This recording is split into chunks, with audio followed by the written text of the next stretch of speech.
Good morning and welcome to Yeshiva YouTube. Iyun with Benzion. I'm happy to be back.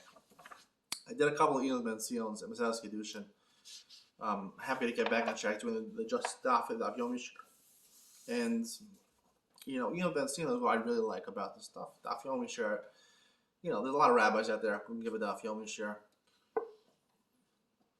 I'm the only one who can give Iyun with Benzion, honestly, to give you such amazing Iyun in 8 minutes or less. Let's give it to you straight. The Mishnah on Chav Dalet Amud Beis. Today's daf is daf Chav Hey number 25, but it really talks about the machlokes which starts in the Mishnah on Chav Dalet Amud Beis, which is a machlokes in the Rabbanan or B'Tarfon. I don't want to get into all the logistics of the machlokes, but at the end of the day, this is the machlokes. The machlokes is what happens if there's keren, which basically means the animal gores, in private property. Are you responsible to pay nezek shalim or chatzi nezek? Now, normally in a public area, keren, you do pay chatzi nezek if it's a short time. If it hasn't gored before 3 times, you pay half nezek partially. Shein v'regel, other types of nezikin, where the animal eats someone's food, or the animal walks by and just walks on someone's stuff without realizing it, where it lacks kavana. Right? I've left out. I'm starting in the middle. I've learned about Kamma before, so I'm familiar with some of the concepts.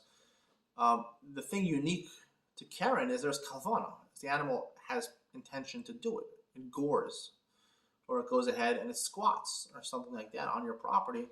So the strange thing is that you pay chatzi nezek even in a public domain, which is not true by shein v'regel. In the private domain, the Torah says very clearly that shein v'regel, that if it eats something or it goes ahead and walks and it destroys something in the natural process, you pay nezek shalim. You pay the full damages.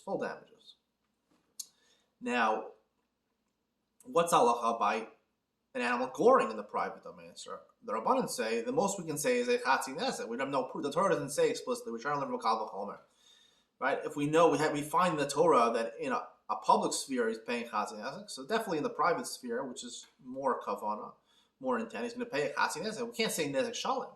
Rabbi Tarfon wants to learn a kal v'chomer and say you pay nezek shalim, you pay the full nezek. Now they argue the technicality of when you say dayo or enough.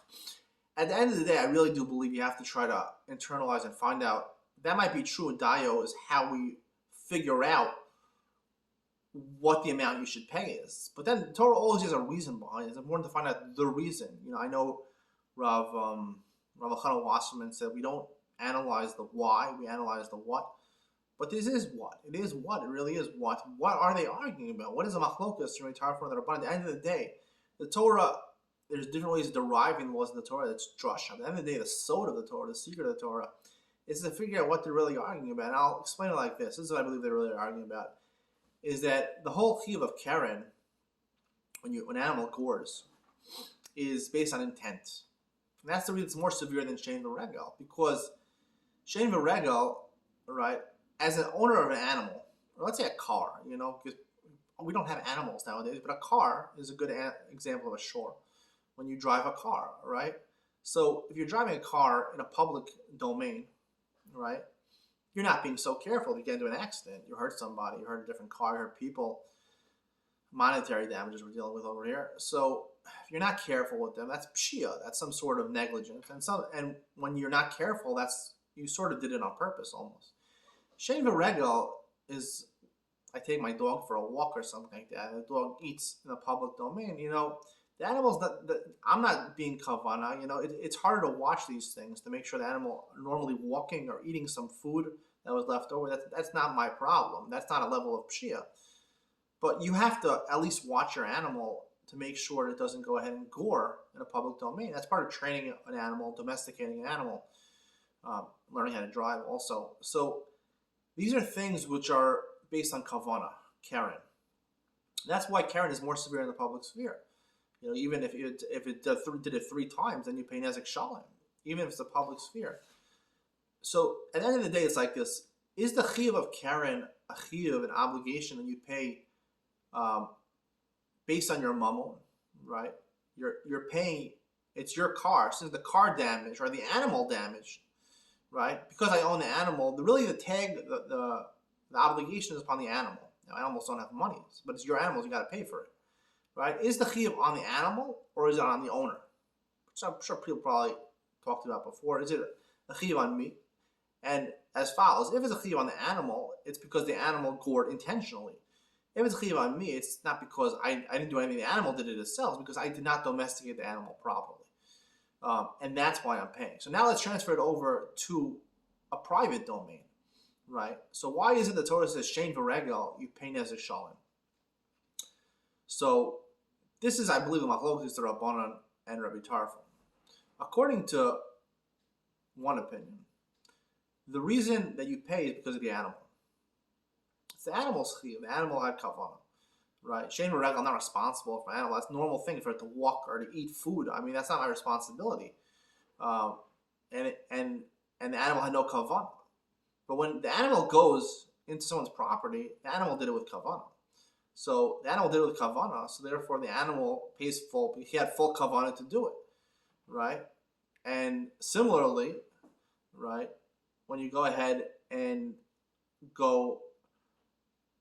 However, if the animal gores, right, I don't think there's a difference between a public domain and a private domain if it gores. We don't know if the animal did it with kavanah or not. That's the Rabbanan Shita. The Rabbanan Shita is, it's a chiyuv on the animal. If the animal went to a private domain, right, so the animal definitely, destroyed your produce. The reason you're chayiv in the nezek shalom for shein v'regel is because it's your fault to leave out your food in the public domain, or it's your fault to be careless with your property in the public domain. When he goes into my private domain, that animal should not be in there. So the animal invoked a chiyuv, it obligated itself by going in a private property and eating it, not because of the kavanah, but Karen, which is all based on kavanah of the animal. There's no difference in a public domain and a private domain. The same kavanah or lack of kavanah that they had in the public domain and the private domain, it should be the same. That's the opinion of the Rabbanan. You pay chatzi nezek, which is how we hold. According to Rabbi Tarfon, he learns that the obligation of Karen is really based on negligence of the owners. So therefore, if they're not, the animal gores in a public domain, so you're allowed to take your animal to the public domain, allowed to drive in the public domain, but there's even more damage when you go into someone's private domain and gore. So it's basically like a muad over there, and you pay nezek shalom, because there's definitely a higher level of negligence on the owner's part if you let it go into a person's private domain. So therefore, it will be doubled the penalty, as opposed to Rabbi Tarfon, as opposed to the other opinion, the Rabbanan, who hold that no, it's actually a chiyuv on the animal itself, and therefore there's no reason to say that the price should be hiked in a private domain. Hope you enjoyed today's share. See you on the next one.